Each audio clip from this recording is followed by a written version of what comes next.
Rachel Richardson. Now that's an easy name. Rachel Richardson is a workforce development strategist, social impact practitioner, and community advocate advancing equity, reentry, employment, and economic mobility.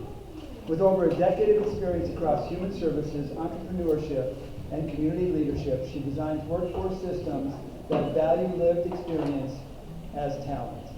Her work supports youth, justice-involved individuals, and underserved communities through trauma-informed, community-based solutions. A recognized leader, award recipient, co-author of Faith Is, a national speaker, Rachel is committed to creating lasting change, one life, one job, and one opportunity at a time. Let's welcome Rachel Richardson.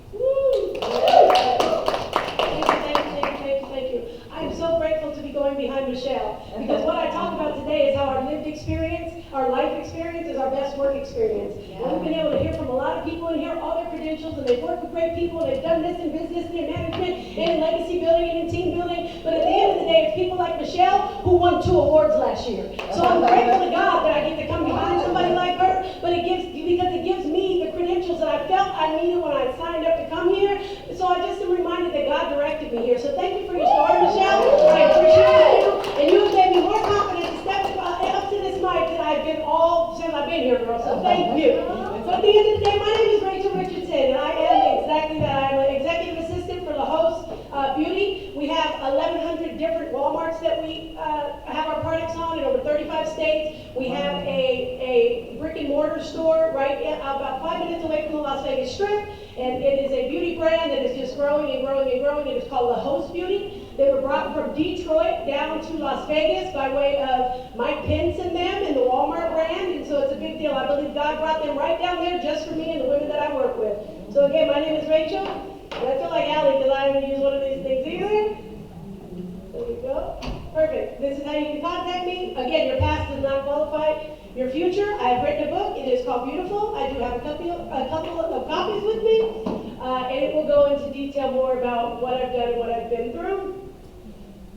Okay, there's my book. So as you can see right there, a woman indicted, charged with the murder and the death of her uncle. So in 1998, I shot a gun in the air. The bullet ricocheted off the side and it accidentally killed my uncle. And in that situation, I had just turned 21 years old. It was 5 days before my daughter's 5th birthday. And I ended up being convicted by a jury of second-degree murder with the use of a deadly weapon. That conviction was later overturned. However, just the struggle of trying to get it overturned, just being in a situation I had never been in, I was a good girl. I came from a rough background, but I was a good girl. And so to go through something like that my family knew was a complete accident, they still loved me, they forgave me, but I could not forgive me because I took away the only man that had bought my baby's diapers and never asked me for anything in return. The only man who came to defend me and my children and didn't put me on a track or a stripper pole in order to be defended, and I took his life. So there was something in me that could not forgive me. So though I stepped out of a physical prison, the mental prison that I was in lasted way longer than the physical prison did. And so that is a lot of what my book indicates, the fact that how God took my brokenness and made it beautiful, because now I'm able to go into the prisons and I'm able to speak to the women and I remind them that let me be your example. I too was convicted, but if God did it for me, he can do it for you. It wasn't until I got free in my mind,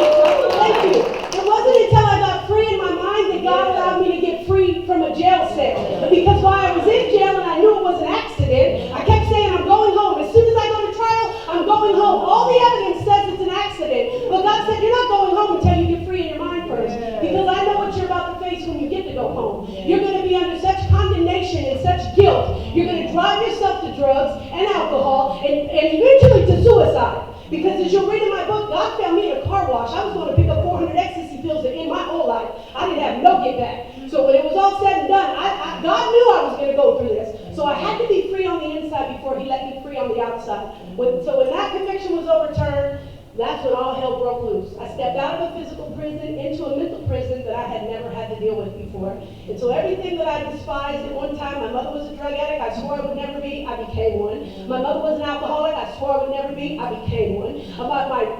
My whole family had been into prostitution. My son's father had been locked up for pimping and pandering. Next thing I know, I was into it. So when it was all said and done, everything I'd hated, I became because of the guilt and shame that I carried.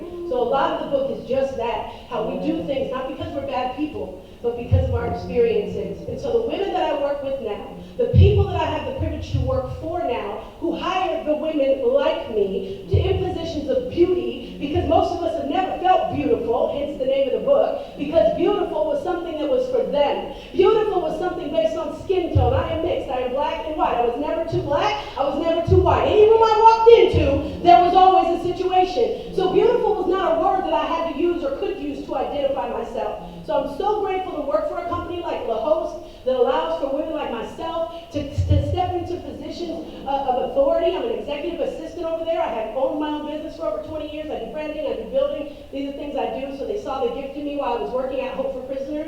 And that became a conflict of interest. So I had to give my 2-week notice. Because what I was seeing when I went to the prison, like Amanda Lee's story, what I was seeing when I went into the prison was the fact that these women were in the prison, but yet all I could take to them was Sunday church, or Tuesday night huddle, or little, I couldn't actually help them build resumes. I couldn't actually connect them to resources when they got out. I couldn't go to court with them when they were fighting for their children. There was nothing else I could do but take a program into the prison and hope when they got out, they came to Hope for Prisoners to get a little bit more help. And that was not sufficing. So though it was a dream job that I had prayed myself into for 15 years, I wanted to work at this organization. It ultimately became something I had to give a 2-week notice for because everything was a conflict of interest. And there was no way that I could keep going in here to these women, reminding them that there was hope, and then walking back out into the building going, oh my God, there's no hope.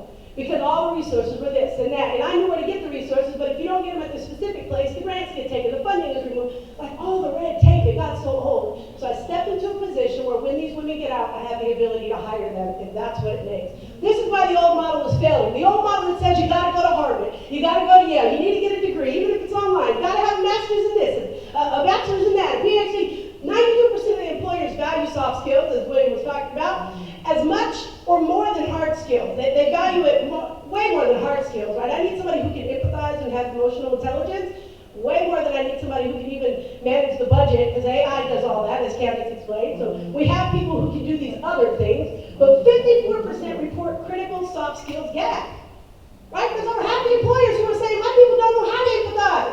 They don't know how to see beyond what you see, like Michelle, or like William was saying when the young lady's mother was in hospice, and he seen her coming late all of a sudden. He said, what is going on with her? This is not in her character. Many people don't know how to identify that. So then they chalk it up to you being late, you being lazy, you oversleeping. They don't take the time to actually find out what's going on. Yeah. So 54% report critical soft skills gap. Degree requirements exclude over 60% of capable candidates. Michelle, did you ever get a degree? Did you go to school before you got that first job in that center when you were 3 years clean? Yes, I had my bachelor's. In what? Bachelor's in psychology, master's in counseling, and all but a dissertation, all but my finished doctorate, my dissertation in clinical. Perfect. So you did all that within the 3 years that you were clean? No way. Okay. Oh yeah, and all the 26 years. The 3 years. You got a job. It was your first job. Okay, so there it is. So at the end of the day, that's what people are looking for you to have these degrees. She said she still went in and didn't feel significant. She still went in and questioned whether or not this job was the job that she could actually hold, even with the degree. But the background allowed for her to see beyond what she saw and to dig deeper into people's lives because she knows what addiction looks like. You can't just tell her that you're not using or that you're clean because she understands what it looks like. Now, had she only had a degree and you've never been through addiction, you can tell me anything because I really don't know. I only know what the book said. I should be looking for these symptoms. You should be sweating. You should have pock marks. You should have, sleep apnea, whatever the book said. But when you've been through something, it's easier to recognize it. It's easier to empathize with it. His mother had been through hospice. So when the young lady said her mother was in hospice, it was something that took him back. He's not sympathizing. I don't feel bad for you. I feel for you because I was once there. Yeah. And so the women that we work with, they feel for people. We do a lot of medical hair. So women literally come in and pick out their casket wigs. These women are coming in dealing with alopecia. They're dealing with stage 4 cancer. They don't know if they're going to live or die. So they come in and they're able to. Our women that come from prison who get to work with these women and get to fit these women for their hair pieces and they get to speak life into these women and remind these women that you're not dead yet. You're not dead yet, so we're not going to die on my watch. Well, they get to be encouragers. They get to be motivators. Their lives get to matter in that moment. And that is genuinely what people need. They don't need jobs. There are a lot of great programs. And what are they offering? They're offering a bus pass. They're offering a stipend. These are women coming out of prison who need jobs. They need to take care of their families. They need to know that they're going to be able to pay their rent. And I'm thankful that I work for an organization that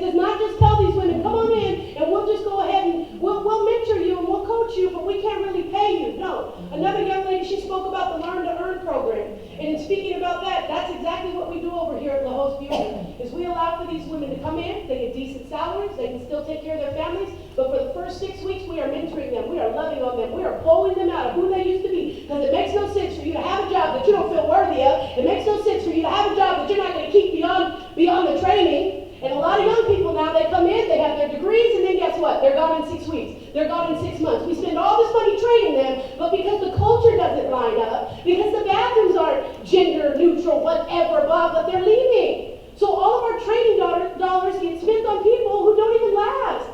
When in fact, when you're dealing with people who have been locked up, you're dealing with people who were loyal to a fault, right? A lot of these women were loyal, gang members, prostitutes, whatever that looked like for them. Why? Because as was mentioned yesterday, when you pour into people and you love on them, they'll do anything for you. Yeah. They'll do anything for you. And so what we have found is that we have the ability through Love That Works, which is the nonprofit connected to La Hose, to be able to pay these women's salary, because La Hose is still a for-profit business on many, many Walmart shelves and Kroger shelves, and it's a big brand.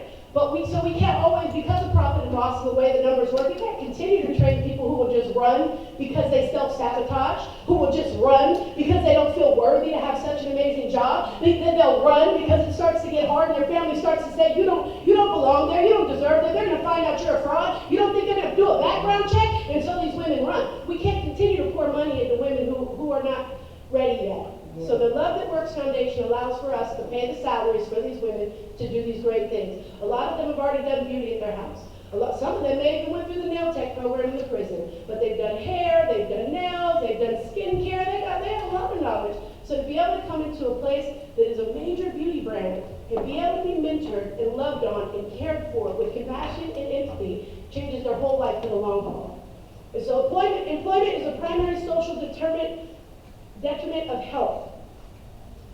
People who have employment feel better. They want to pay their bills. They don't want to be standing at the food bank all day. They don't want to be hoping somebody will give them food stamps. When you have a job, you don't need any of that. Matter of fact, you don't want any of that. Because you feel like, in my experience, I'm going to let somebody else get it who needs it, because now they have jobs. So this is my picture of the young Rachel, right? What life experience builds. This young Rachel was raped, this young Rachel was molested, this young Rachel became pregnant at 15. This young Rachel has a story, like we've all had stories, like Miss Mary Scott was showing us young Mary. But this young Rachel didn't know that resilience was being built under that pressure. That I was also learning decision making in uncertainty, which was something else somebody talked about. Emotional intelligence and empathy, like William was talking about. This young Rachel was learning conflict resolution, cultural intelligence, leadership through adversity, and all these things predict performance 2 times more than any credentials. I can look at these young girls who come out now and I can relate to them and I can speak to them in a way that maybe other leaders or bosses couldn't, because they know that I understand the struggle. I know what it is to get out and still have to pay restitution and still have to pay probation fees and still have to feed your children and still need an apartment and nobody will give you one and you're looking for a job and everybody wants a background check. I know what it is to go through the system that does not want you to succeed, but yet will tell you they do, and you know they don't. I know what that is. So when I speak to these women from that place, they understand that if Miss Rachel made it, you can make it. I become their hope. So if you go on my LinkedIn, there are a couple of different videos, and this happens to be one of them. This organization works with children. I love that we heard about reaching children. The children are the next generation. If we do not reach the children, they then become the newly incarcerated people. They are now the ones, we talk about human trafficking all the time, but in Las Vegas, where I'm from, if you ask a lot of the women, they're not being trafficked. That's their baby's father. That's their boyfriend. That's the man they love. They're building this thing together. This is a relationship. We are doing this. We are taking over the world. We are Bonnie and Clyde, is what they'll tell you. But yet we have millions of dollars being poured into human trafficking organizations for these same women who don't really want to get out of it.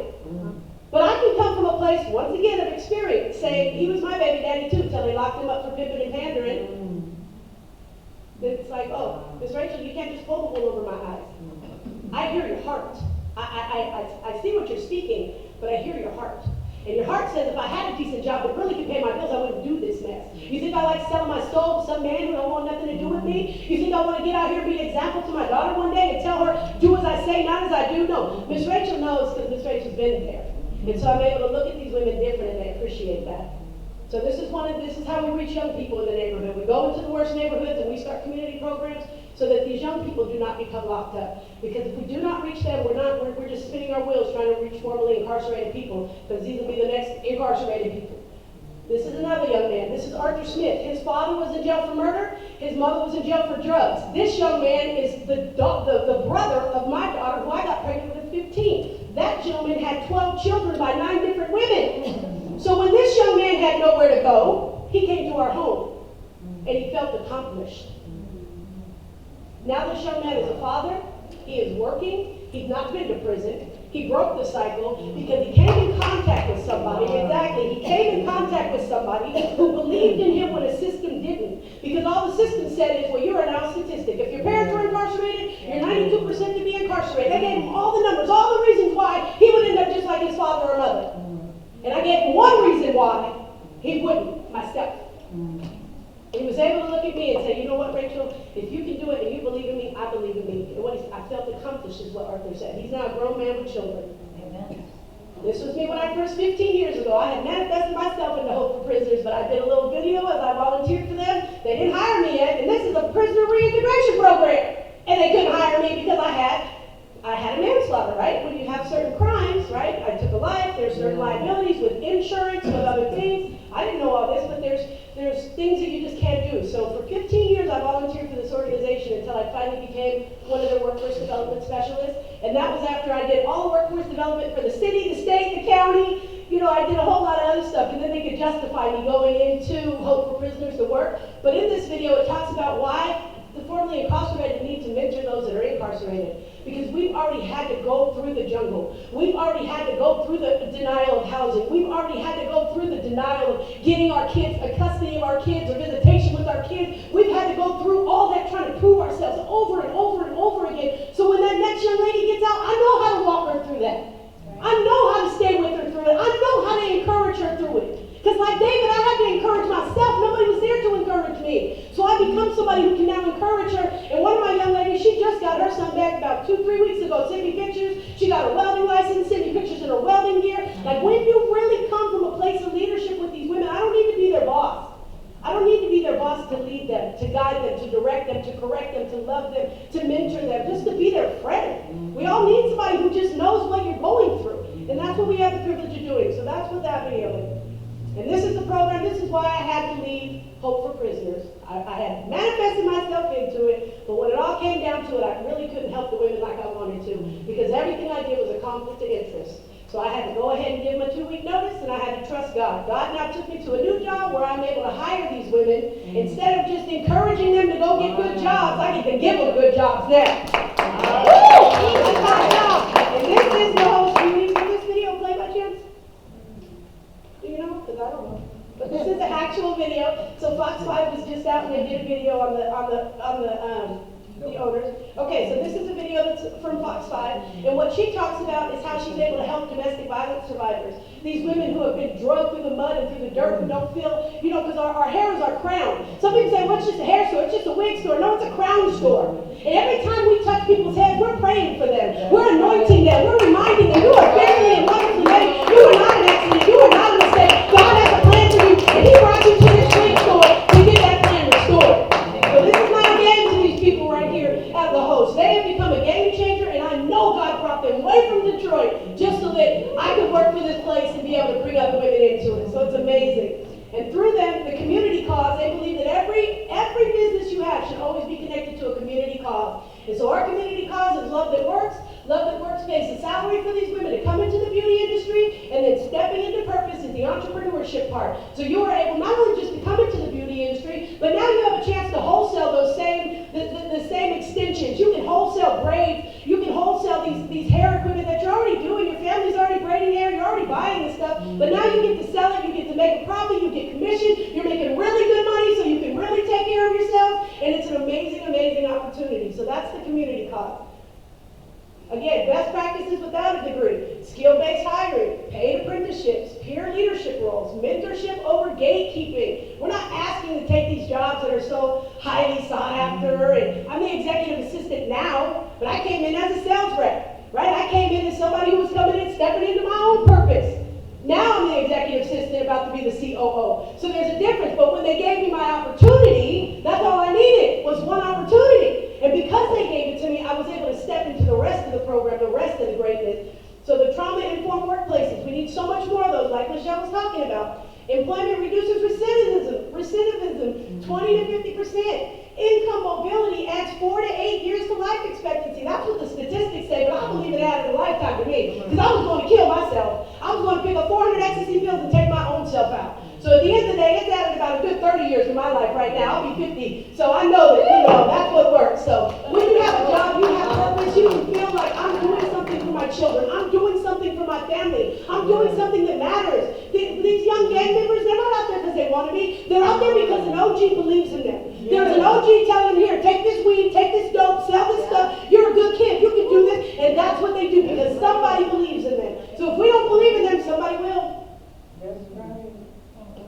So this is my call to action to you. I want you to redefine experience. Whatever you've been through, I've heard a lot of good speeches, a lot of keynotes, but there are some things we've been through that we just don't admit, right? Because now we got the stage, we have a little platform, we don't want to tell everybody our business. Well, the truth is, some people need to know your business. Because it's knowing that business, just like Michelle was talking about, that's going to keep people interested in what you have to say. Because yes, we can hear your 7 steps in this, and your 5 steps in that, and your 3 steps in this, but I want to know how you got to those steps. What was the driving factor? Oh, the fact that you were raped? The fact that you were a drug addict? The fact that you were homeless? Those are the type of things that we need to be identifying and be real about. We need to promote lived wisdom. Knowledge is one thing, that comes from a book, but wisdom is when you live that knowledge out. Right. We need to fund those pathways. I came here today with an assignment, right? It took me about 10 grand to get here, but I came here because I wanted a collective audience to raise about 10 grand more to put back into Love That Works so we can continue to fund the salaries for these women. We need to measure the impact. I got stories all day long, but we need to be able to measure it within ourselves. We don't need the data to tell us it's working. We need to be able to look around like Michelle does and see people around us that have come out because of us, and we know it's working. Life experience is not a deficit, it is an asset. This is my legacy, that's my family. The blonde-haired, blue-eyed Dutch lady is my mother, and those are all my children and my grandchildren now. But this is the bottom line. What we recognize determines who rises. Because when we don't give them the position, somebody else will. It just won't be the position that they can actually grow in like they could with us. What we value determines who leads. We need to put people in leadership who have life experience because we need to value that they survived. They made it through things that we could never, some of them made it through stuff you could never make it through. Some of them been locked up in closets, struck down railways, things you could never make it through. They made it through, they lived through it. Oh God. And we have to honor, what we honor determines the future. We need to honor the fact that they lived through it. Let history record that we choose people over pedigree, purpose over paper, and lived wisdom over limitations. I respect somebody who comes and tells me the truth. Because Rachel, I'm struggling because I have not ever had anybody really genuinely care about me and my position and my job. And I don't really know how to feel about that. As opposed to somebody who just doesn't show up anymore. Somebody who just doesn't call in, no call, no show, job abandonment. Now I gotta go to your house, knock on your door, do a drive-by and see what's going on like Mr. William was talking about. Because at the end of the day, we don't run from good things unless we're afraid of them. So again, my name is Rachel. This is exactly how you're able to get a hold of me. I do have a couple copies of my book. When it's all said and done, I just come to drop the mic on this. We are not what we have done. The things that we have done only have led us to who we are and who we are to become. So when you look at people now, I pray you look at them totally different, because I'm sure not too many people in here knew that your girl was once convicted of murder. But I know God ultimately said, you're going to do one of two things. You're going to get on a platform and speak about this, or I'm going to send you back to a prison to speak about it. I'd rather be here speaking to you about it than back there. So God bless you guys. I appreciate your attention.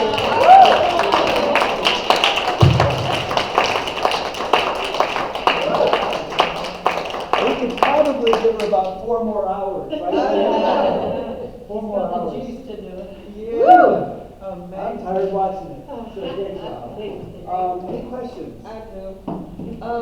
Given your background, you really kind of keyed in what we were talking about, how your subconscious mind programming, that's what we were talking about at lunch, either drives your life one way or the other. Like you took your lemons and made lemonade, whereas other people in your family kind of perpetuated the negative cycle. What was the thing for you that made you break that cycle? With all of what you had gone through. God. ultimately, I was going to pick up ecstasy pills and a car wash for Victory Outreach, which is a bunch of ex-gang members, drug addicts, and prostitutes. They were doing a car wash. And when I pulled up to that car wash, they didn't know I was trying to call my connect. I wasn't trying to be bothered.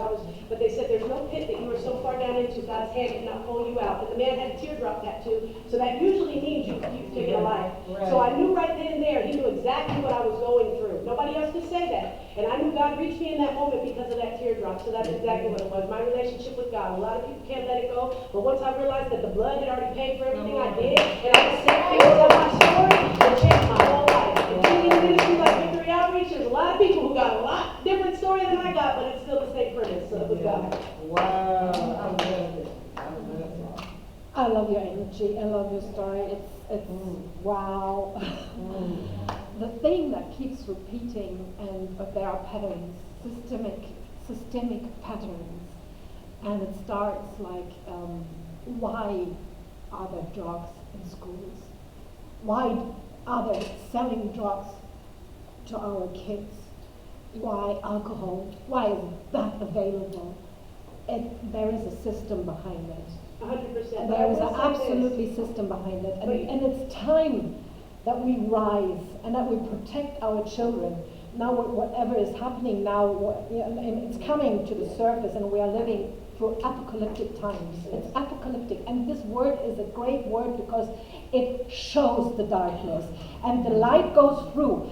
And now it is really time that brave women like you, like Michelle, like we here, we build local communities and we thrive. And also, we need also money, also the knowledge about money, because the money system that has been established is doing us wrong and is keeping us poor. And there are different systems as well. And this educational, we really have to be educational. It's not only about having a job, it's even more. We need to be literally money educational, that we build generational wealth and stop these patterns and stop selling our kids, raping them, and whatever this mean stuff is going on. So this is really, thank you very much for that. And it shows me again, there are patterns, there are repeating patterns. Absolutely. And we are all survivors of that, and we found a way to thrive. But this has to stop. It has to stop worldwide. Worldwide. And I have found in my And this experience really makes working me with the angry. children, see, that's just it. I can't change the system. I can't change the school system. I can't change the judicial system. But for every kid and for every person that changes, the system then changes for them. Exactly. The drugs will still be there, but the kids will say no. Yeah. The opportunity to do a crime will still be there, but those grown people will say That no. system will die. We have to build new systems. Agreed, 100%, but it starts on an independent from that individual shit. basis, 100%. And the more that we don't get angry about it, Yeah. but that we get even with it, Yeah. we go back and snatch those children, snatch those people. Yeah. Well, guess what? The system is forced to change because now they don't. Just like reaching the young people, you can't keep the prison. They will open dry until out. they go to them. Yeah. It will. It will Yeah. dry out. I believe God. It will. They didn't call me here for nothing. Yes. Yeah. And then, right.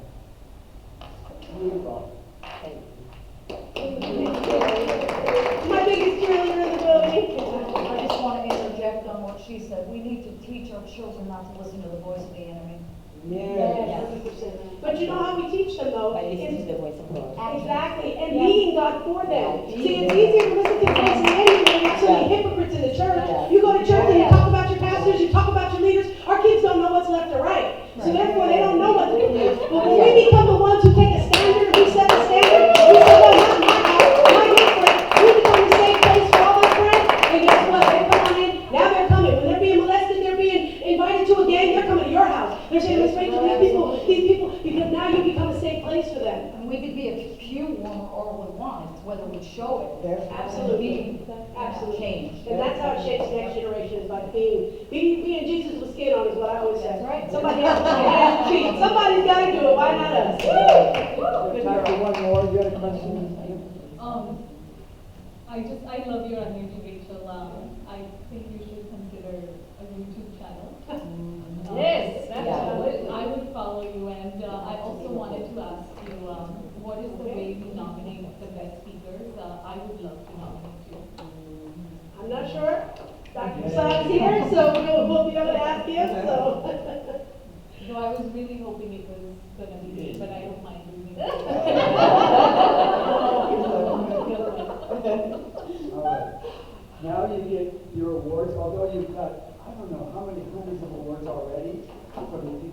lives you've changed. That's the Yeah, award. this is why- This is my first award I had to pay a lot of money for, though. I'm sorry.